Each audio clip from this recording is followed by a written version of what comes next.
Alhamdulillah, alhamdulillahilladzi anzala sakinata fi qulubil mu'minin liyazdadu imanan ma'a imanihim. Nasyhadu an la ilaha illallah wahdahu la syarika lah wa nasyhadu anna Muhammadan 'abduhu wa rasuluhu la nabiyya wa la rasula ba'dah. Allahumma shalli wa sallim wa barik ala habibina wa syafi'ina wa qurrati a'yunina Muhammad wa ala azwajihi wa dhurriyyatihi wa ashabihi wa man tabi'ahum bi ihsanin ila yaumil qiyamah. Usikum wa iyaya bittaqwallah faqad faza al-mu'minuna al-muttaqun haitsu qala Allah ta'ala fil Qur'anil Karim a'udzu billahi minasyaitonir rajim bismillahirrahmanirrahim ya ayyuhalladzina amanu taqullaha wal tanzur nafsum ma qaddamat lighad wattaqullaha innallaha khabirum bima ta'malun. Wa qala Rasulullah sallallahu alaihi wasallam ittaqillaha haitsu ma kunta wa atbi'is sayyi'ata hasanata tamhuha wa qulil nas bi khuluqin hasan. Alhamdulillahirabbil alamin.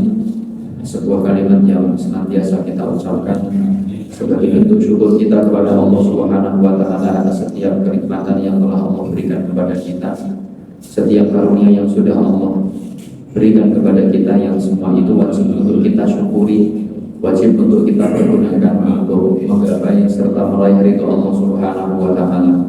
Maka semoga Bapak Ibu yang kami muliakan, kita semuanya Allah jadikan hamba Allah yang mampu untuk menjadi orang yang menunaikan amanah dari setiap karunia yang Allah berikan kepada kita. Kita dimampukan oleh Allah untuk bisa mempergunakan di dalam rangka urusan-urusan kebaikan. Salawat dan salam kita limpahkan kepada uswatun hasanah kita Nabiullah Muhammad sallallahu alaihi wasallam, seorang nabi dan rasul yang membawa syariat yang sempurna, membawa syariat yang paripurna, dan kita Allah takdirkan menjadi umatnya Rasulullah sallallahu alaihi wasallam. Ini merupakan sebuah kebanggaan, merupakan suatu penghormatan dari Allah Subhanahu wa taala ketika kita ditakdirkan menjadi umat beliau sallallahu alaihi wasallam. Semoga Bapak Ibu kita Allah mampukan untuk istiqomah mengikuti sunnah-sunnah Rasulullah, menegakkan syariat yang beliau ajarkan kepada kita, menjadikan sabda beliau sesuatu yang paling utama, yang terdepan dari seluruh ucapan makhluk Allah yang lainnya, sehingga nanti kita bisa mendapatkan syafaat beliau sallallahu alaihi wasallam di hari kiamat nanti. Masyaallah muslimin yang kami muliakan, alhamdulillah pada kesempatan pagi hari ini ada beberapa hal yang mungkin perlu kami sampaikan sebelum masuk ke tema kajian. Yang pertama, alhamdulillah beberapa saudara kita hari ini telah melakukan ibadah haji Bapak Ibu. Wonten jamaah Masjid Baitul Salam berapa orang Pak yang tidak dihaji Pak? 2 orang Pak. Alhamdulillah, maka mungkin beliau-beliau yang sedang melaksanakan ibadah haji, yang sekarang sudah mulai berangkat ke tanah suci, Allah berikan kelancaran dalam perjalanan dalam pelaksanaan ibadah haji sampai nanti kembali ke tanah air dalam kondisi sehat walafiat dan mendapatkan predikat haji yang mabrur. Yang kedua Bapak Ibu, alhamdulillah kita sekarang sudah masuk di bulan Dzulqa'dah, sudah di pertengahan bulan Dzulqa'dah, maka berarti bulan Ramadan telah kita lewati dan telah meninggalkan kita lebih dari 1 bulan lamanya. Sudah 1,5 bulan Ramadan pergi meninggalkan kita. Maka satu pertanyaan yang akan kami tanyakan kepada para jamaah sekalian, bagaimana dengan semangat ibadah kita setelah Ramadan pergi meninggalkan kita Bapak Ibu? Jangan sampai kemudian kita hanya semangat ibadah di bulan suci Ramadan saja, kemudian di luar Ramadan kita kembali loyo.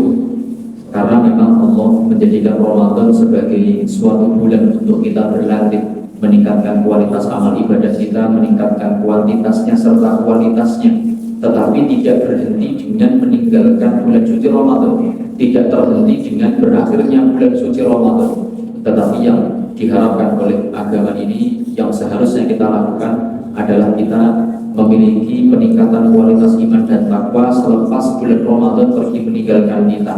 Maka mudah-mudahan ada banyak sisa-sisa Ramadan yang masih kita lakukan sampai hari ini.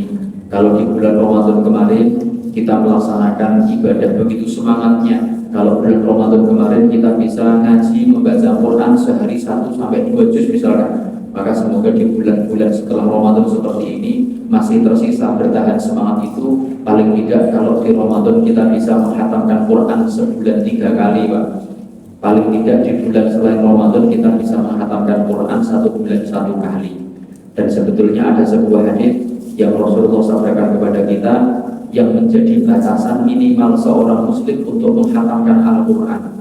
Ada sebuah hadis yang disampaikan Rasulullah kepada salah seorang sahabat yang bernama Abdullah bin Amr bin As. Rasulullah mengatakan kepada Abdullah bin Amr bin As dengan perkataan, wahai Abdullah bin Amr bin As, iqra'il Quran likulli syahrin. Rasul menyebutkan bacalah Al-Quran setiap 1 bulan 1 kali. Berarti 1 bulan 1 kali hatam. Lalu Abdullah bin Amr mengatakan, ya Rasulullah, inni ajidu quwwah, ya Rasul, saya masih bisa lebih daripada itu ya Rasulullah. Saya itu masih muda, saya punya semangat ibadah yang tinggi ya Rasulullah, maka tolong tambah jatah baca Quran untuk saya. Lalu Rasul menyebutkan, iqra'u likulli 20 yauman, ya sudah baca, khatamkan 20 hari 1 kali. Berarti 1 hari 1,5 juz, 20 hari 1 kali khatam. Abdullah mengatakan, ya Rasulullah, ini ajidu quwwah, ya Rasul, saya ingin tambah ya Rasul, saya masih lebih dari itu, masih mampu. Lalu Rasul mengatakan, iqra'u likulli 10 ayyam, ya sudah baca setiap 10 hari 1 kali. Berarti 1 hari 3 juz, 10 hari khatam. Ya Rasulullah, ini ajidu quwwah, ya Rasul, saya lebih dari itu, masih mampu ya Rasul, tambah ya Rasulullah. Lalu akhirnya Rasul mengatakan, iqra'u likulli 7, bacalah di setiap 7 hari 1 kali. Sehari 4-5 juz, kemudian 1 pekan 1 kali khatam. Ya Rasulullah, ini ajidu quwwah, ya Rasul, saya lebih dari itu, mampu ya Rasulullah. Mosok sehari cuma 4 juz, lebih dari itu ya Rasulullah. Lalu Rasul mengatakan, iqra'u likulli 3 ayyam, iqra'u likulli 3 ayyam, baca setiap 3 hari 1 kali khatam, 1 hari 10 juz. Wala tazid ala dzalik, dan jangan engkau tambah lebih daripada itu. Bapak Ibu yang kami muliakan, maka di dalam hadis ini kemudian para ulama itu menyebutkan ada standar minimal dan standar maksimal kita menghatamkan Quran. Standar maksimal kita boleh menghatamkan Quran, porsi paling banyak itu 3 hari 1 kali hatam. Maka hukumnya makruh bagi orang-orang biasa untuk menghatamkan Quran lebih dari 3 hari 1 kali. Maka jangan kalau semangat baca Quran sampai 2 hari sekali hatam, itu hukumnya makruh, Pak, karena maksimal itu 3 hari 1 kali. Tapi kita yang buatan mungkin hukum makruh saja, Pak, kita yang buatan mungkin karena 3 hari sekali itu mohon buatan mungkin sepertinya. Dan tapi ada ulama juga yang menyebutkan gini, Pak, kalau ada standar maksimal juga ada standar minimal. Lalu standar minimalnya berapa? Kata para sebagian ulama itu menyebutkan standar minimalnya 1 bulan 1 kali hatam berdasarkan hadis tadi, karena Rasul itu pertama kali langsung memerintahkan iqra'u likulli syahrin, bacalah Quran setiap 1 bulan 1 kali. Maka berarti standar minimal kita, Pak, itu seharusnya bisa menghatamkan Quran 1 bulan 1 kali. Maka berarti 1 hari 1 juz. Jadi dengan derek grup 1 day 1 juz di Pak, dipun laporkan setiap hari, dipun simak di grup itu, disepakati 1 hari 1 juz, mungkin jadikan di absen, jadikan akan laporan itu untuk latihan seperti itu. Mungkin jadikan sampun terbiasa sudah setahun rutin istiqomah 1 hari 1 juz, berarti 1 tahun 12 kali hatam. Mungkin jadikan izin meninggalkan grup untuk menjaga privasi amal panjenengan biar lebih ikhlas, biar lebih yakin dan mantap dalam hati, jadikan istiqomah setiap hari 1 juz. Dan itu buatan lama, Bapak, 1 hari 1 juz itu jadikan menyisihkan waktu paling setengah jam saja. Setengah jam, kalau dirasa berat langsung 1 kali selesai 1 juz. Jadikan bagi jadi 2, jadi 3, jadi 4, jadi 5. Dibagi setiap ada sholat dibaca 2 lembar. Itu setiap kali sholat jadikan baca 2 lembar, sehari sudah 1 juz. Jadi kan nanti kalau misalkan punya waktu luang kapan? Waktunya ternyata yang luang pada subuh dengan pada maghrib misalkan. Jadi kan bagi 2, setengah juz pada subuh, setengah juz pada maghrib. Ini sesuatu yang mudah dan ringan. Tinggal bagaimana kita pintar-pintar mengatur jadwal kita. Tinggal bagaimana kita pintar-pintar menyisahkan waktu. Sebetulnya bukan menyisahkan waktu, memberikan waktu yang maksimal untuk Al-Quran. Kalau para sahabat Nabi radhiyallahu anhum saja, mereka orang yang lebih sibuk daripada kita, orang yang hidupnya itu lebih banyak aktivitas dibandingkan dengan kita, itu rata-rata mereka bisa menghatamkan Quran 1 pekan 1 kali. Maka sebetulnya kita harusnya juga mampu, Pak. Rasulullah itu orang yang paling sibuk. Rasulullah itu punya istri jumlahnya 12, Pak. Maksud kita istrinya 1 aja betul sakit sehari 1 juz. Rasul istrinya 12. Satu waktu Rasul pernah punya istri 9. Karena 12 ini mungkin ada yang sudah meninggal, ada yang belum, ada yang nikahnya belakangan dan sebagainya. Tapi satu waktu Rasul itu pernah punya istri jumlahnya 9. Dan Rasul itu ngurus keluarga yang sebanyak itu, memberikan nafkah yang sebanyak itu ternyata masih punya waktu banyak untuk ibadah kepada Allah Subhanahu wa Ta'ala. Maka betapa malunya kita yang istrinya sekarang cuma satu, kok waktunya habis untuk ngurus satu istri, Pak? Tanpa bisa baca Quran, tanpa bisa sholat tahajud, tanpa bisa taklim, tanpa bisa nambah porsi belajar kita, ibadah kita masih berantakan. Nah itu sesibuk apa kita dengan ngopeni satu anggota keluarga dan beberapa anak-anak kita. Nah ini Pak. Yang kedua, Rasul itu jadi seorang pimpinan negara. Bukan namun kepala RT, kepala RW. Nah kadang-kadang kita ini karena sibuk jabatan menjadi kepala dusun, kepala RT, kepala RW, kemudian terus sangat ngaji Ustaz, ngurusi warga masyarakat. Nah ini berapa orang yang kita urusi? Maka dari itu kita harus berkaca dengan bagaimana para sahabat radhiyallahu anhum, para ulama-ulama terdahulu itu mereka betul-betul memiliki waktu-waktu khusus untuk bisa menghatamkan Al-Quran dan ini orang sampai zaman sekarang pun masih banyak yang bisa seperti itu, Pak. Kalau itu punya beberapa guru yang beliau itu luar biasa istiqomahnya dalam tilawatul Quran. Ada orang, betul saya kalau ceritakan orang di luar, Pak, orang Indonesia dari pun Solo, rumahnya Solo, Pak. Beliau itu memiliki jadwal ngajar di banyak pondok pesantren dan dalam satu hari itu mungkin bisa pindah 2-3 pondok ngajar. Karena saking banyaknya pondok-pondok yang memanfaatkan ilmunya beliau. Dan mulai pada subuh itu pun mulai ngajar sampai malam, Pak, sampai malam. Tapi beliau itu pernah menyampaikan, tolong baca Qurannya dijaga. Dan nanti membaca Quran itu sesuatu yang luar biasa, sangat menyelamatkan dan sangat memotivasi kita untuk melaksanakan amal-amal yang lain dalamnya. Dan beliau mengatakan, saya punya kebiasaan menghatamkan Quran itu 6 hari 1 kali. 1 hari baca Quran 5 juz. Dan kita tahu sibuknya beliau luar biasa. Lalu kita tanya, Ustaz, terus bagaimana Pak Jenengan mengatur jadwalnya? Kapan Jenengan membaca Al-Quran? Maka beliau menyampaikan, pokoknya waktu subuh, adzan subuh berkumandang, itu target 5 juz sudah selesai harusnya. Karena kalau adzan subuh niku berkumandang belum selesai baca Quran 5 juz, mesti hari itu keteteran. Karena mulai pada subuh sampai malam beliau ngajar.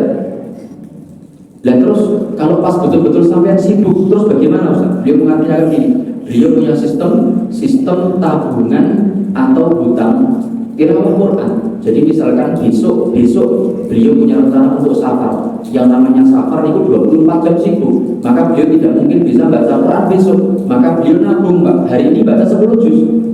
Atau sistemnya hutang, berarti dihitung hutang besok lusa setelah pulang safar. Beliau harus baca Quran 10 juz. Kalau safarnya 10 hari. Kalau safarnya 2 hari, dia nabung 10 juz sebelumnya. Atau hutang besoknya dibayar 10 juz moten, saking istiqomahnya untuk menjaga tilawatul Quran. Nah, Bapak Ibu yang kami muliakan, dan ketika masuk Ramadan, Pak, Ramadan itu setiap tahun beliau itu selalu bisa menghatamkan Quran minimal 15 kali. Ketika masuk bulan suci Ramadan dengan jadwal yang masih padat juga untuk mengajar di beberapa pondok pesantren. Nah ini yang seharusnya menjadikan kita termotivasi. Ternyata orang-orang yang lebih sibuk dibandingkan kita hidupnya itu ternyata bisa menghatamkan Quran sebanyak itu porsinya.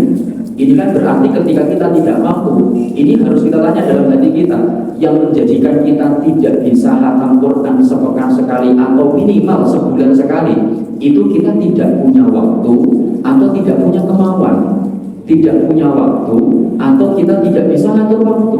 Nah itu yang menjadikan kita harus bertanya-tanya dalam diri kita masing-masing, Bapak Ibu. Maka Ramadan kemarin kita bisa kok menghatamkan Quran 1 hari 1 juz, kita bisa. Mosok di luar Ramadan tidak bisa, ini apa yang membedakan? Nah maka dari itu Bapak Ibu, ini yang harus ditanyakan dalam hati kita sampai hari ini setelah Ramadan pergi meninggalkan kita sudah 1 bulan setengah. Itu bagaimana dengan kualitas ibadah kita? Ketika Ramadan kita diminta untuk melaksanakan sholat tarawih. Sholat tarawih itu merupakan salah satu jenis dari sholat malam atau qiyamul lail yang diajukan pelaksanaannya ba'da sholat isya. Sebetulnya sholat qiyamul lail itu bebas, jadikan sampai rumah nambah juga bisa, jadikan tidur dulu juga bisa, namanya sholat tahajud nantinya. Dan sholat qiyamul lail ini jumlahnya banyak. Sholat istikharah itu ketika dikerjakan di malam hari juga termasuk qiyamul lail. Sholat hajat juga termasuk qiyamul lail. Sholat witir juga termasuk qiyamul lail. Nah, kita ketika dilatih oleh Allah Subhanahu wa Ta'ala untuk melaksanakan sholat qiyamul lail di bulan Ramadan dengan syariat sholat tarawih, itu seharusnya bertahan sampai selesai Ramadan, ada yang tersisa. Kalau Ramadan kemarin kita bisa sholat qiyamul lail 11 rakaat setiap malam istiqomah, Maka paling tidak di luar Ramadan ini kita bisa melaksanakan sholat qiyamul lail meskipun yang tersisa cuma tinggal witirnya. Dan witir ini sesuatu yang sangat ditekankan dalam agama ini. Bahkan di dalam sebuah hadis Rasulullah itu menyatakan akan wajibnya mengerjakan sholat witir. Ada sebuah hadis yang berbunyi innallaha witrun yuhibbul witra fa'autiru ya ahlal Quran. Rasul mengatakan innallaha witrun, Allah itu witir, tunggal, esa, ganjil. Yuhibbul witra, dan Allah itu mencintai bilangan yang ganjil. Fa'autiru, maka laksanakanlah sholat witir. Ini perintah. Dalam bahasa Arab ini bentuknya fi'il amr. Fi'il amr itu adalah kata kerja yang memerintahkan. Dan kata para ulama, al-amru yang tadil wujud. Ketika ada sebuah perintah, ini berarti menunjukkan akan wajibnya sebuah amal ibadah. Fa'audilu, maka laksanakanlah witir ya ahlal Quran, wahai orang-orang para pecinta Al-Quran. Maka guru kita Diyaman Syekh Abdullah itu menyebutkan dalam hadis ini ada sebagian ulama yang menyebutkan akan wajibnya mengerjakan sholat witir bagi mereka para pecinta Al-Quran, khusus bagi mereka para pecinta Quran, sebagaimana hadis Nabi yang menyatakan autiru ya ahlal Quran, wahai ahli Quran, silakan anda wajib anda mengerjakan sholat witir. Itu sampai ngoten Pak, saking tadi meskipun jumhur ulama menyebutkan hukumnya sunnah, tapi sunnahnya sunnah muakkadah yang tidak pernah Rasul tinggalkan sama sekali dalam hidup beliau. Ada dua sholat Pak, yang Rasul itu tidak pernah meninggalkan sholat itu dalam kondisi apapun, dalam kondisi perang, dalam kondisi safar, dalam kondisi sakit, dalam kondisi apapun tidak pernah Rasul tinggalkan. Dua sholat sunnah. Yang pertama sholat sunnah witir, tidak pernah Rasul tinggalkan. Yang kedua sholat sunnah qobliyah subuh. Ini dua sholat sunnah yang tidak pernah Rasul tinggalkan Pak. Tentunya dan sholat malam bagi Nabi, karena Nabi memiliki hukum berbeda dari sholat malam, hukumnya wajib bagi Rasulullah SAW. Tapi dua sholat sunnah tadi itu witir dan tadi qobliyah subuh, ini menjadi dua sholat sunnah yang tidak pernah Rasul tinggalkan. Maka kita hendaknya juga melaksanakan paling tidak witir, diaman Pak, diaman. Itu pemandangan yang luar biasa terjadi pada sholat isya. Itu hampir semua jamaah, hampir semuanya setiap selesai sholat isya niku langsung disambung sholat ba'diyah isya dan disambung dengan witir, hampir seluruhnya. Bahkan orang-orang yang awam, orang-orang yang awam yang tidak tidak begitu paham dengan ilmu agama yang mendekat dan sebagainya, bukan seorang terpelajar, itu juga sama mengerjakan sholat witir ba'da isya niku langsung dikerjakan. Rata-rata hampir seluruhnya seperti itu. Kenapa? Karena mereka khawatir nanti ketika mereka tidur malam, kemudian bangunnya sudah adzan subuh, ketinggalan sholat witir. Padahal tadi hukum sholat witir itu sunnah muakkadah, bahkan ada yang menyebutkan hukumnya wajib. Bahkan perkataan Imam Malik kalau tidak salah, Imam Malik itu pernah mengatakan di dalam sebuah perkataan beliau menyampaikan, man tarakal witro rajulun fasik lam tuqbal syahadatuhu. Seseorang yang sengaja setiap hari meninggalkan sholat witir, kata beliau, rajulun fasik adalah seseorang yang fasik. Padahal orang fasik itu seorang pendosa. Orang itu kalau masih berbuat banyak dosa itu namanya fasik, namanya fasik karena dia mengerjakan banyak dosa. Kata Imam seperti itu, meninggalkan sholat witir dengan sengaja itu seseorang yang fasik. Lam tuqbal syahadatuhu, dan tidak diterima persaksiannya. Dan ini yang mengkhawatirkan Pak. Orang yang meninggalkan witir menurut Imam Malik itu tidak diterima persaksiannya. Ketika dia jadi saksi nikahnya boten sah. Ketika dia jadi saksi hutang piutangnya kurang Pak, karena tidak ada saksinya. Ketika dia jadi saksi narapidana, jadi saksi sebuah tindak pidana, itu tidak sah. Maka orang-orang yang meninggalkan sholat witir itu kok kemudian qadarullah dia mendapati ada orang yang sedang zina Pak, lihat dengan mata kepalanya, kemudian dia lapor hakim, dia menjadikan dirinya sebagai saksi, niku tidak diterima persaksiannya. Kenapa? Karena dianggap orang fasik niku orang yang tidak adil. Sementara syarat jadi saksi itu harus adil. Apa itu adil? Adil itu yajtanibul kabair walam yusiru ala shaghair.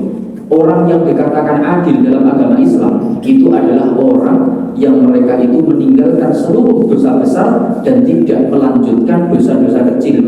Dan ini juga menjadi sebuah syarat hadis itu diterima. Maka kalau ada ulama ahli hadis yang tidak mengerjakan sholat witir, itu hadisnya lemah, tidak diterima. Kenapa? Karena dia tidak sholat witir. Nah, ini begitu ekstrimnya mungkin baik bahasanya ucapannya Imam Malik terkait orang-orang yang tidak mengerjakan sholat witir. Maka Bapak Ibu yang kami muliakan, monggo ketika Ramadan kemarin kita dilatih untuk bisa mengerjakan qiyamul lail 11 rakaat, paling tidak setelah Ramadan kita masih mempertahankan witirnya. Kalau kita itu orang yang susah bangun di waktu subuh, sebelum subuh untuk mengerjakan sholat witir, maka kita kerjakan sebelum tidur. Kalau panjenengan sebelum tidur masih sulit untuk bisa mengerjakan karena pun saking ngantuknya, banyak aktivitasnya, boten sempat lagi untuk kamar mandi, untuk wudu, untuk sholat, ribet dan sebagainya, jenengan laksanakan ba'da isya langsung. Ini boten berat. Jenengan selesai sholat, kemudian zikir, kemudian sholat ba'diyah, ditambah 1 rakaat saja untuk mengerjakan sholat witir. Setelah niku jenengan nembe mantuk saking masjid. Itu jauh lebih baik dibandingkan dengan kita itu kemudian setiap hari mengharapkan bangun sebelum subuh tapi boten bangun-bangun, akhirnya tiap hari ketinggalan sholat witir terus menerus. Nah, masyaallah muslimin yang kami muliakan, dan itu mungkin yang wajib kita tanyakan dalam hati kita. Harusnya kita itu bertanya bagaimana dengan diri saya setelah bulan suci Ramadan. Bapak Ibu yang kami muliakan, kemudian pada kesempatan pagi hari ini kami hanya ingin menyampaikan satu buah perkataannya Imam Ali bin Abi Thalib radhiyallahu anhu, disebutkan di dalam beberapa kitab para ulama, salah satunya kitab Nashaibul Ibad, dan ini juga perkataan yang kemudian banyak dinukil atau banyak disebutkan di dalam kitab-kitab Syiah. Kitab-kitab Syiah itu juga menukil kalimat ini. Ini kemudian ketika kita teliti, Pak, bagaimana tentang perkataan ini, apakah betul ini merupakan perkataannya Imam Ali bin Abi Thalib ataukah bukan? Tetapi anak melihat ucapan ini ucapan yang baik, dan kalimat ini merupakan kalimat yang benar, dan semoga ini merupakan kalimat betul kalimatnya Imam Ali bin Abi Thalib. Apa kata beliau? Beliau mengatakan dalam sebuah perkataannya, Innallaha akhfa arba'atan fi arba'atin.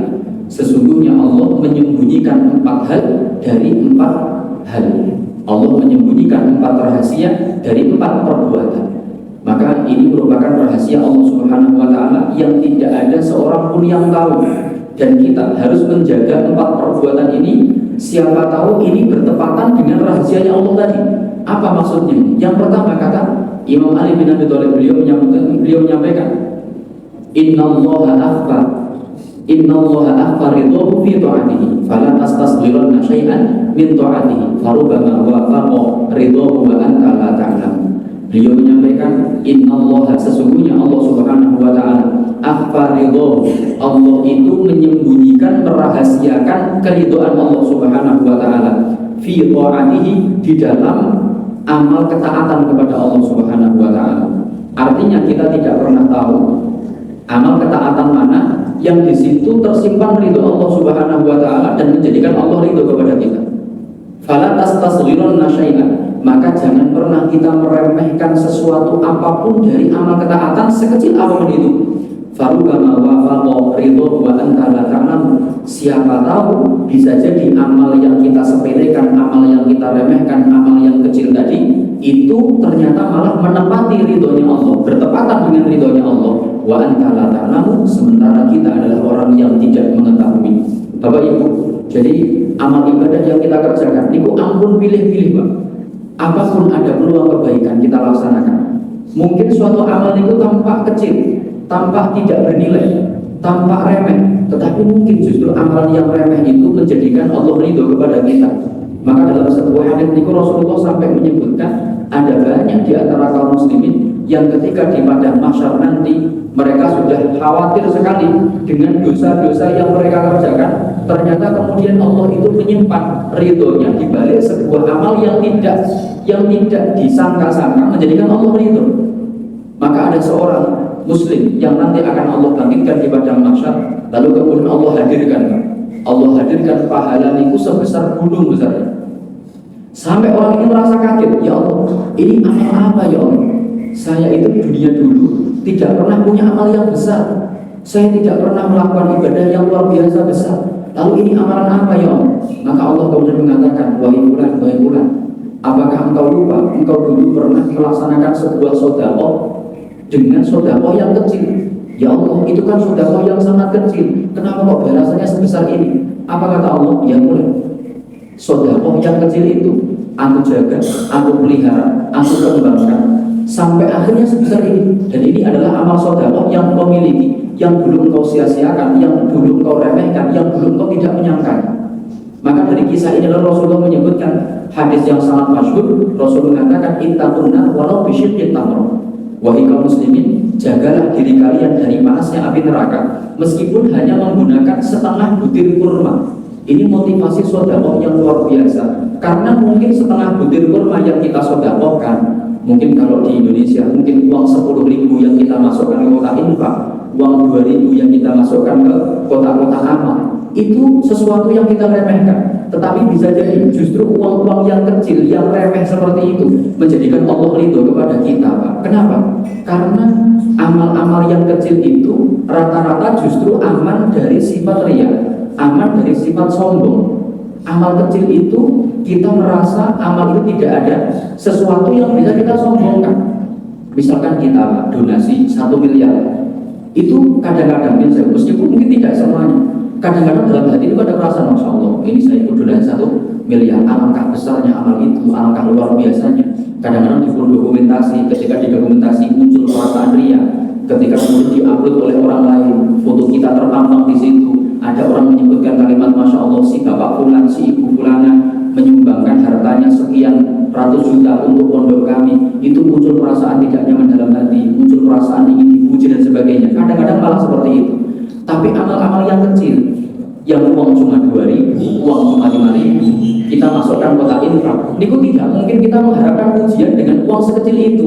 Sinten Pak, orang yang memuji kita dengan kita infak 2.000, dengan kita infak 5.000. Lah mungkin justru amal-amal yang kecil seperti itu sesuatu yang luar biasa.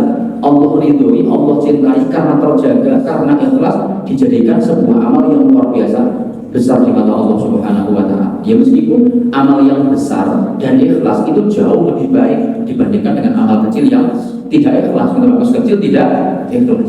Tapi tentu tadi Pak, kadang-kadang amal yang kecil tadi malah menjadikan kita itu lebih bisa menjaga hati. Amal yang kecil, contohnya nongklep misalkan. Jenengan ketika hadir di sini, hadir ikut pengajian, itu mungkin kita bayangkan ketika hadir pengajian, ini merupakan amal yang besar, amal yang besar. Itu belum tentu, belum tentu. Kadang-kadang justru panjenengan, justru malah jenengan tadi di rumah misalkan, jenengan di rumah, bukan dari pengajian misalkan, tapi di rumah niku nyuwun sewu menaati suami panjenengan. Suami panjenengan misalkan pengen jenengan bukan hadir ke pengajian, pengen jenengan masaknya sego goreng isu-isu gitu ini misalkan. Jenengan suatu ketika menaati suami, jenengan mungkin dalam hati bandingkan, saya kalau hadir pengajian itu pahalanya besar banget. Nah ini di rumah cuma buatkan nasi goreng suami. Bisa jadi jenengan buatkan nasi goreng, amal yang segitu ringannya, amal yang tidak disangka-sangka, itu menjadikan Allah ridho kepada panjenengan sehingga lebih besar pahalanya dibandingkan dari pengajian yang kelihatan amalannya besar. Tapi bukan berarti ini kemudian dijadikan sebagai legalitas dan minggu dan pengajian boleh gawe juga goreng terus bukan moten. Ini hanya perbandingan. Kadang-kadang amal yang tampaknya besar itu kecil pahalanya, dan amal yang tampaknya kecil itu besar pahalanya. Makanya Nabi itu mengatakan dalam sebuah hadis, rubba min amalin kabirin yusawwiruhu niyyah wa rubba min amalin shaghirin yakunu kabiran bi niat. Jadi betapa banyak amal-amal yang kecil itu menjadi besar karena niatnya, dan betapa banyak amal-amal yang besar itu menjadi kecil karena niatnya juga, Pak. Banyak di antara orang-orang, justru di dulu zaman sahabat Nabi juga ada sahabat yang namanya Utsman. Utsman itu orang yang amalnya tampak besar. Apa? Dia ikut melaksanakan perang Uhud. Ikut melaksanakan perang Uhud. Amalnya tampak besar. Dia berangkat perang, dia maju di barisan terdepan, dia kemudian sampai mati di dalam kondisi perang, di dalam tubuhnya penuh dengan luka, akhirnya dia ini meninggal dunia dalam kondisi perang.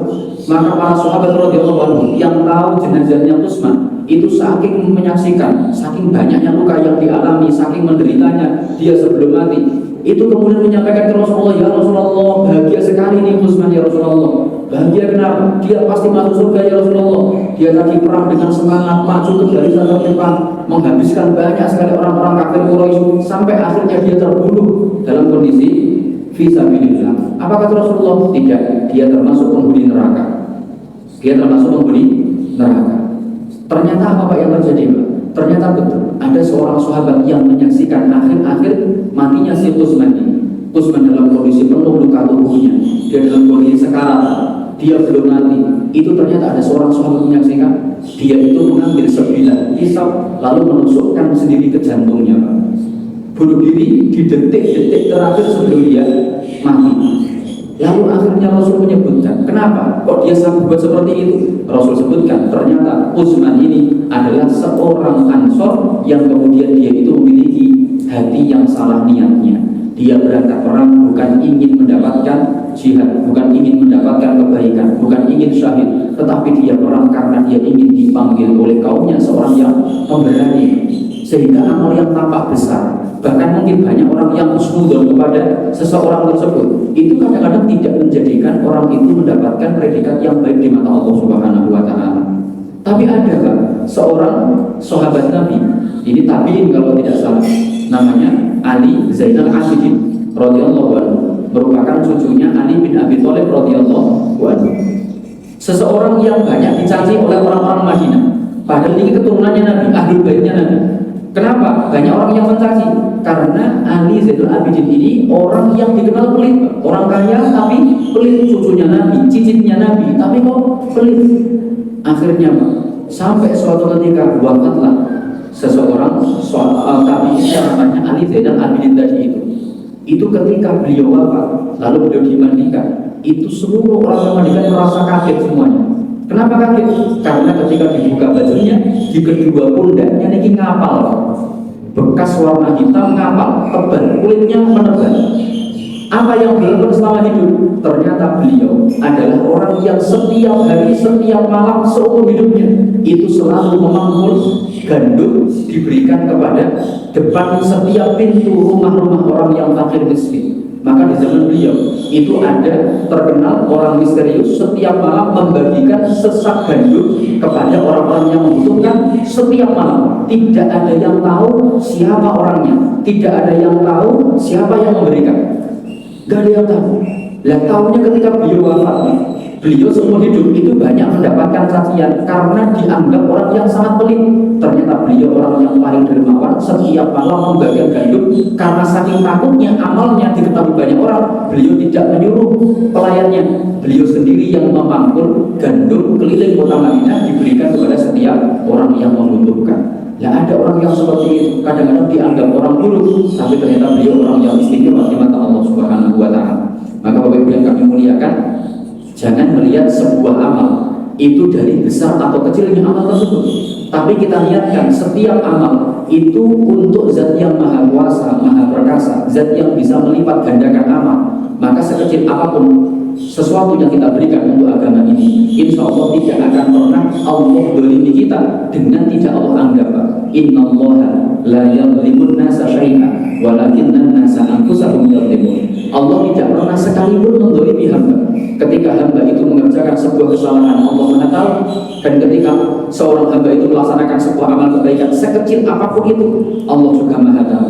Sebuah kisah yang begitu menyentuh terjadi pada masa Nabi Sulaiman, pada masa Nabi Ibrahim alaihissalam. Nabi Ibrahim ketika ditangkap oleh kaumnya, ditangkap oleh Raja Namrud hari itu, ditali, diikat di sebuah tiang, dan beliau ini mau dibakar. Jadi silakan mungkin baca tafsir Ibnu Katsir bagaimana kondisi Nabi Ibrahim ketika mau dibakar. Nabi Ibrahim di bawah itu ditangkap oleh kaumnya. Lalu Raja Namrud ini memerintahkan para pengikutnya untuk mencari kayu bakar. Niku dikumpulkan kayunya itu bukan cuma satu hari jadi apa? Padahal untuk bakar satu orang diperintahkan untuk mengumpulkan kayu bakar selama 2 bulan lamanya, Pak. Jadi kan bisa bayangkan, Pak, sebuah kaum yang jumlahnya besar mengumpulkan kayu bakar selama 2 bulan itu dapat kayu seberapa banyak? Maka kata para ulama ahli tafsir, kayu yang terkumpul hari itu niku menggunung seperti gunung, saking banyak. Lalu dinyalakanlah kayu itu, muncullah kobaran api. Itu yang kata Ibnu Katsir disebutkan tidak ada seekor pun burung yang terbang di atas kobaran api itu setinggi apapun burung itu terbang kecuali pasti hangus terbakar. Setinggi apapun burung itu terbang, saking banyaknya, saking besarnya kobaran api. Lalu Nabi Ibrahim itu diikat tubuhnya, ditali di sebuah manjanik. Manjanik itu kalau sekarang ya semacam pelontar. Dulu di zaman-zaman dulu, jadi kan kalau pernah melihat film-film klasik, ada sebuah alat yang digunakan untuk melempar batu, itu bahasa Indonesia apa? ya seperti ketapel tapi sangat besar nih loh Pak. Digunakan untuk melempar batu, ini untuk menjebol dinding-dinding pertahanan musuh kan nih kok. Nabi diikat seperti itu, diikat di alat itu, dilemparkan dari jarak jauh karena tidak mungkin dilemparkan dengan menggunakan tangan karena apinya sebesar itu. Dalam kondisi seperti itu dikisahkan setiap hewan itu berniat untuk memadamkan api itu. Setiap hewan sampai akhirnya ada seekor semut Pak. Seekor semut niku bawa air di mulutnya. Saat ini Pak, air yang mampu dibawa semut niku berapa banyak Pak? Semut niku kenging toyosak tetes niku pun mati, betul bisa bawa. Seberapa kecil air yang bisa dibawa oleh semut dan seberapa besar api yang dikeluarkan oleh Namrud hari ini. Niku ketika semut niku ditanya, kenapa kok Anda ikut memadamkan api? Kenapa kok Anda ikut memadamkan api itu? Apa jawabannya? Saya ikut memadamkan api ini karena biar Allah tahu saya itu termasuk di kelompok barisan yang mana. Biar Allah tahu saya termasuk kubu yang mana, kubunya Namrud atau kubunya Nabi Ibrahim. Meskipun saya tahu air yang saya bawa sebanyak apapun yang mampu saya bawa tidak mungkin bisa memadamkan api itu, tapi paling tidak saya dianggap oleh Allah bahwasanya saya termasuk hewan yang ikut kubunya Nabi Ibrahim. Lah sekecil amal itu, setidak bergunanya amal itu tetap menunjukkan status dari seorang manusia. Lah kita juga demikian. Kita tidak mampu sedekah banyak, tidak mampu melaksanakan amal-amal yang banyak. Laksanakanlah sesuatu yang kecil. Dengan sesuatu yang kecil itu nanti insya Allah menjadi sebuah bukti di hadapan Allah bahwa kita itu termasuk orang-orang yang serius dan fokus untuk melaksanakan apa yang Allah perintahkan. Maka sesuatu yang tidak bisa dikerjakan secara utuh niku ampun ditinggal secara utuh. La yudraku kullu, la yudraku kullu. Itu kata para ulama. Sesuatu yang tidak bisa kita dapatkan secara penuh ampun ditinggalkan seluruhnya. Kita kerjakan semaksimal yang kita bisa, sebisa mungkin. Jenengan ketika mendengarkan iqamah ampun punya pikiran gini, lah wis qomat wis qomat aku teko ning masjid paling ya wis rampung salat. Atau paling ya wis ketinggalan 3 rakaat daripada isin masbuk 3 rakaat mending salat ning omah. Nah ini suatu pikiran yang salah. Kenapa? Karena sesuatu yang tidak bisa didapatkan secara sempurna jenengan boten saged derek takbiratul ihram bersama dengan imam. Niku ampun menganggap kemudian masbuk 3 rakaat itu jelek. Niku masih lebih baik dibandingkan dengan jenengan salat di rumah. Jenengan misalkan sudah komat, delalah yang saya kok kebelet ke kamar mandi. Ampun punya pikiran nanti kalau saya ke masjid mesti wis bodoh pikir saya baru datang. Niku lebih baik Pak. Karena kata para ulama jenengan kita kalau datang ke masjid meskipun sholat sudah selesai, sudah salam imamnya, kita datang ke masjid, imamnya sudah salam, niku masih dianggap mendapatkan pahala sholat jamaah. Makanya jenengan kan pernah mendengarkan ada sebuah hadits yang berbunyi Rasulullah SAW ketika itu pernah melaksanakan sholat jamaah sampai selesai sholatnya. Setelah itu ada seorang sahabat baru datang. Lalu Rasul mengatakan gimana Pak? Rasul mengatakan, siapa di antara kalian sahabat yang pengen sedekah sholat? Itu apa nama? Ya Rasul saya, ya Rasulullah, pengen sedekah sholat. Bagaimana caranya? Silakan Anda temani orang yang berdatang ini untuk mengerjakan sholat jamaah. Artinya apa? Rasul itu masih mengapresiasi meskipun datangnya masbuknya itu kelewatan Pak. Sampai selesai jamaah, Rasul masih memberikan apresiasi, masih memberikan pujian kepada orang itu karena masih mau datang ke masjid meskipun terlambat. Maka jadikan sebagai imam, sebagai takmir, niku harusnya ngoten diberikan apresiasi meskipun terlambat. Boten malah dirasani delok-delok wis rampung sholat lagi terpokok mau wae kene mau makan. Ora perlu kopi-kopi kene. Boten ngoten. Harus malah kita berikan apresiasi. Nah ini Bapak yang kamu lihatkan, amal itu sekecil apapun itu insya Allah akan Allah hargai Pak. Akan Allah hargai dengan harga yang paling tinggi yang Allah berikan kepada kita. Yang kedua, rahasia yang kedua, Ali bin Abi Thalib menyebutkan innallaha akhfa sultahu fi ma'siyatihi fala tastasghiranna syai'an min ma'siyatihi farubama wafaqa sultahu wa anta la ta'lam. Kata Ali bin Abi Thalib, Allah itu menyembunyikan kemurkaannya di dalam kemaksiatan kepada Allah Subhanahu wa taala. Fala tastasghiruna syai'an, maka jangan pernah kita meremehkan fi maksiati, kemaksiatan kepada Allah sekecil apapun itu. Sekecil apapun itu. Farubama wafaqa sultahu wa anta la ta'lam. Karena bisa jadi kemaksiatan yang kecil yang kita kerjakan itu justru menjadikan Allah murka kepada kita. Masyaallah muslimin yang kami muliakan. Kalau tadi untuk ketaatan kita jangan remehkan sesuatu yang kecil. Untuk kemaksiatan juga sama, karena ada orang-orang yang bermaksiat dengan suatu maksiat yang tidak terasa, tetapi ternyata Allah jadikan maksiat tersebut sesuatu yang dahsyat di mata Allah Subhanahu wa Ta'ala. Ada sebuah hadis, Pak, yang hadis ini menjadikan kita harusnya betul-betul sadar tentang bagaimana kemaksiatan yang kecil itu kadang-kadang di mata Allah sangat besar. Rasul mengatakan dalam sebuah hadis, inna rajula, sesungguhnya akan ada seorang laki-laki yulqa finnar, dilemparkan ke dalam neraka jahanam bikalimatin, dengan kalimat-kalimat yang dia ucapkan. Kalimat yang dia ucapkan itu lam yara fiha ba'san, tidak dianggap sesuatu yang besar. Tidak dianggap sesuatu yang besar. Kalimat yang diucapkan mungkin kalimat yang remeh, tetapi di mata Allah Subhanahu wa Ta'ala itu merupakan kalimat yang luar biasa dahsyat. Yulqa finnari sab'ina khalifan, sampai akhirnya dia dilemparkan ke neraka dengan kalimat yang remeh itu, di dalam neraka selama 70 tahun lamanya, Pak. Sab'ina khalifan, 70 musim, 70 tahun. Padahal satu hari di neraka, Pak, inna yawman 'inda rabbika ka'alfi sanatin mimma ta'udun. Sesungguhnya satu hari di sisi Allah Subhanahu wa Ta'ala itu sama seperti 1000 tahun dalam perhitungan kita sebagai seorang manusia. Dan sekarang kalau ada orang dilemparkan ke neraka, divonis 70 tahun, Pak. Setahun ada 365 hari, 366 hari, 4 tahun sekali. Jadi kan kalikan 1000 tahun, berarti ada 365.000 tahun lamanya. Setelah itu kalikan 70 tahun, itu berapa ratus ribu tahun orang tersebut tinggal di dalam neraka hanya gara-gara ucapan-ucapan yang remeh yang dia ucapkan.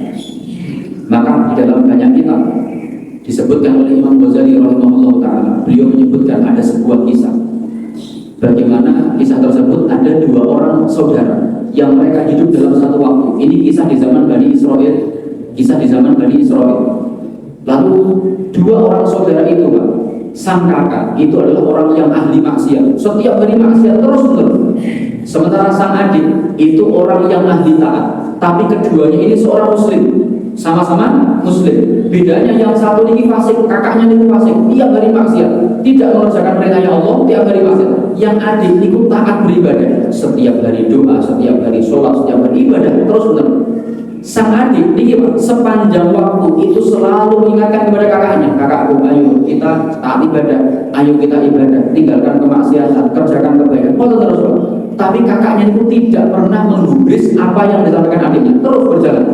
Tahun demi tahun nasihatnya semakin gencar dilakukan, tahun demi tahun sang adik semakin merasa mangkel, merasa jengkel, merasa tidak bisa nasihati kakaknya, sampailah kepada puncaknya akhirnya sang adik ini melontarkan kalimat-kalimat. Apa kalimatnya? Wahai kakakku, kalau Anda seperti ini terus, maka nanti pasti tempat Anda adalah masuk ke neraka jahanam. Sampailah kemudian akhirnya mereka berdua wafat. Ketika mereka berdua wafat, mereka Allah bangkitkan di padang mahsyar, lalu Allah putuskan di hari persidangan. Apa kata Allah? Wahai kakaknya yang tadi ahli maksiat dunia, silakan Anda masuk surga, kata Allah Subhanahu wa Ta'ala. Lalu Allah sebutkan kepada si adik, wahai adik yang tadi ahli taat, silakan Anda masuk neraka. Lalu adiknya tanya, ya Allah, ini keputusan macam apa ini ya Allah? Bagaimana Anda bisa memutuskan seperti ini? Saya ahli taat, sementara kakak saya ahli maksiat. Kenapa dia masuk surga sementara saya masuk neraka? Apa kata Allah?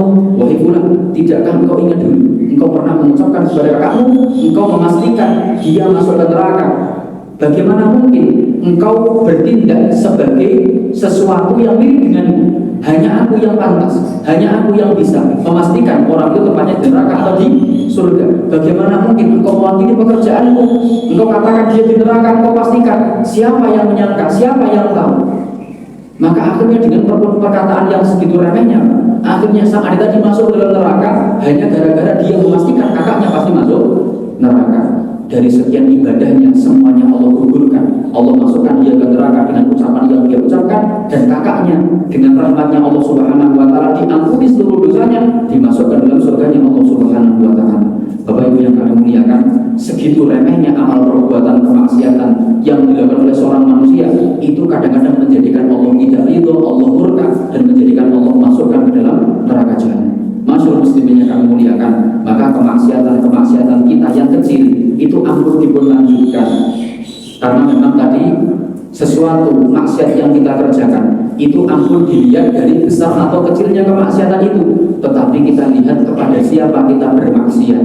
Sekecil apapun maksiat itu, tetap maksiat yang dilakukan adalah kepada Zat yang Maha Besar, Pak. Kalau kita menyaksikan maksiat itu dari kepada siapa kita bermaksiat, maka insya Allah kita tidak akan pilih-pilih maksiat besar ataupun kecil. Kita akan tinggalkan semuanya, karena kita yakin kita ketika bermaksiat itu dalam kondisi membuat Zat yang kita sembah, membuat Zat yang kita ibadai setiap hari merasa tidak ridho dengan apa yang kita kerjakan. Wallahu a'lam bishawab. Wabillahi taufiq yang dapat kami sampaikan pada kesempatan pagi hari ini. Kurang dua bagi, insya Allah nanti kita sampaikan di waktu yang lain. Sepulang dari Yaman, Pak, kita lanjutkan bagi insya Allah. Jadi kami ingatkan ini, Pak. Wallahu a'lam bishawab. Mudah-mudahan Allah memberikan keistiqomahan kepada panjenengan semuanya.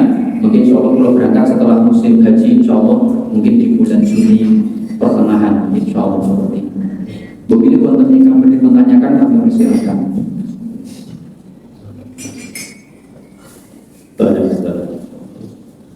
Seringkali ketika kita akan beramal itu sudah ada sebuah ketakutan, walaupun kita sudah berusaha gitu, ketakutan untuk tidak ikhlas. Nah ini bagaimana Ustaz? Apakah kita turuti ketakutan itu atau gimana Ustaz? Jadi kadang-kadang, Pak, ini kalau kita beramal takut ria, nek boten beramal, pengen beramal, terus berikut, Pak, jenengan lanjutkan amal panjenengan.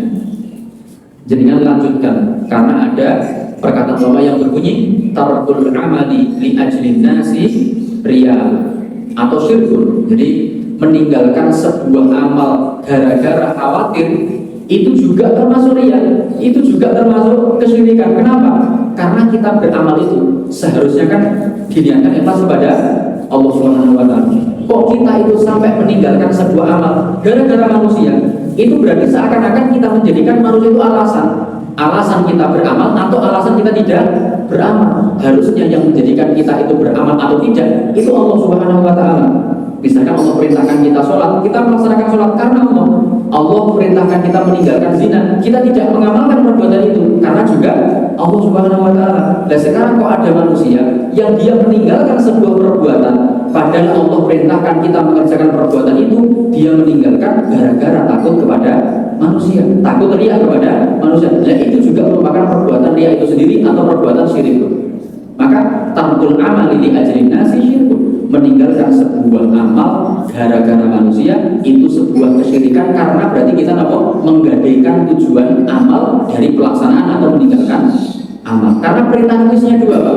Perintah itu mengerjakan atau meninggalkan, dan keduanya itu harusnya kita semuanya gara-gara Allah Subhanahu wa Ta'ala. Kalau ada orang yang melaksanakan sebuah amal karena manusia, niku riya. Kalau ada orang yang meninggalkan sebuah amal karena manusia, itu syirik. Sama keduanya. Maka tembak ini. Maka terus gimana solusinya? Wa qul i'malu fasayarallahu amalakum wa rasul. Kata Al-Qur'an, Allah menyebutkan wa qul i'malu. Kata Allah, ya Muhammad, katakan kepada kaum muslimin, i'malu, amalkanlah, beramallah, fasayarallahu amalakum wa rasul. Nanti Allah yang akan melihat amal Anda dan Rasul yang akan melihatnya, dan kaum muslimin juga akan melihatnya. Artinya apa? Semua itu diniatkan untuk Allah Subhanahu wa Ta'ala, untuk Rasulullah SAW. Sudah tidak usah peduli dengan apa komentar manusia. Kalau kita, Pak, sedekah hari ini masih belum bisa ikhlas, besok kita ulangi sedekah lagi. Besok masih belum bisa ikhlas, ulangi lagi. Terus sampai nanti Allah berikan hati kita kemampuan untuk bisa ikhlas. Lah, proses untuk bisa ikhlas itu memang harus kita paksakan dulu. Kadang-kadang masih belum ikhlas, kadang-kadang masih terjangkit penyakit riya, kadang-kadang sudah bisa setengah ikhlas, setengahnya belum. Kadang-kadang pun bisa ikhlas ketika mendengarkan pujian orang, jadi tidak ikhlas. Betul apa? Terus dilaksanakan, lanjutkan amal terus menerus. Karena jenengan kalau merasa takut dengan itu, malah betul beramal. Tapi jenengan kalau beramal meskipun belum ikhlas, nanti Allah akan menjadikan amal panjenengan sebagai wasilah untuk mendapatkan keikhlasan itu sendiri. Maka makanya terutama untuk belajar, Bapak Ibu. Belajar itu awal belajar itu banyak orang yang tidak ikhlas. Saya pengen hafal Quran. Apa tujuannya? Karena pengen nanti bisa masuk di fakultas kedokteran di Universitas A misalnya. karena dibuka lowongan beasiswa bagi orang yang hafal Quran. Ngapal Quran niatnya untuk masuk jurusan kedokteran, jurusan nopo mawon yang mengambil beasiswa, itu pripun berarti? Buatan ikhlas kan? Tapi nanti setelah kita hafal Quran dapat 1 juz, 2 juz, 3 juz, nanti Allah akan menjadikan kita ikhlas. Makanya dalam kitab Ta'lim tentang bab niat itu disebutkan al-faslu fin niyati an-niyatu fit ta'allum. Jadi disebutkan bab niat itu adalah di dalam proses belajar, bukan di awal belajar. Jadi bahasanya gitu Pak, bab tentang masalah niat di tengah-tengah proses belajar. Berarti niatnya ikhlas dulu atau mulai belajar dulu? Mulai belajar dulu. Nanti dengan mulai belajar itu lambat laun Allah akan menjadikan hati kita semakin ikhlas dengan ilmu yang kita punya, dengan amal ibadah yang kita punya. Itu nanti menjadi sebuah wasilah untuk mendapatkan keikhlasan itu sendiri. Maka tanpa ini caranya. Dan memang nebutan sulit sekali. Imam Sufyan Ats-Tsauri itu sampai mengatakan ma'alatu syai'an asyadda fi qalbi min niyati. Imam Sufyan Ats-Tsauri seorang ulama hebat luar biasa. Tapi beliau mengatakan ini, ma'alatu syai'an, saya tidak pernah menyembuhkan suatu penyakit apapun asyadda yang lebih sulit disembuhkan fi qalbi, dari dalam hatiku, min niyati, dibandingkan dengan niatku sendiri. Jadi niat itu luar biasa sulitnya. Bahkan ulama sekali Sufyan Ats-Tsauri, seorang tabi'in hebat luar biasa ilmunya, itu merasa sesuatu yang paling sulit untuk disembuhkan adalah niat itu sendiri, apalagi kita. Makanya butuh proses. Dan sekarang itu kita harus sampai di sebuah fase, bukan lagi saatnya kita mikir ikhlas atau tidak, pokoknya yang penting beramal. Nanti akan Allah berikan keikhlasan. Wallahu a'lam. Maka Bapak Ibu, cekap kita cukupkan Bapak Ibu yang kami muliakan dengan doa kafaratul majelis. Subhanallah wa bihamdika asyhadu an la ilaha illa anta astaghfiruka wa atubu ilaik. Bila wonten kesalahan kami mohon maaf yang sebesar-besarnya. Kemudian kami sampaikan informasi dari Pondok Al-Haban sekarang sedang akan membangun kelas ini Pak untuk 2 lokal kelas.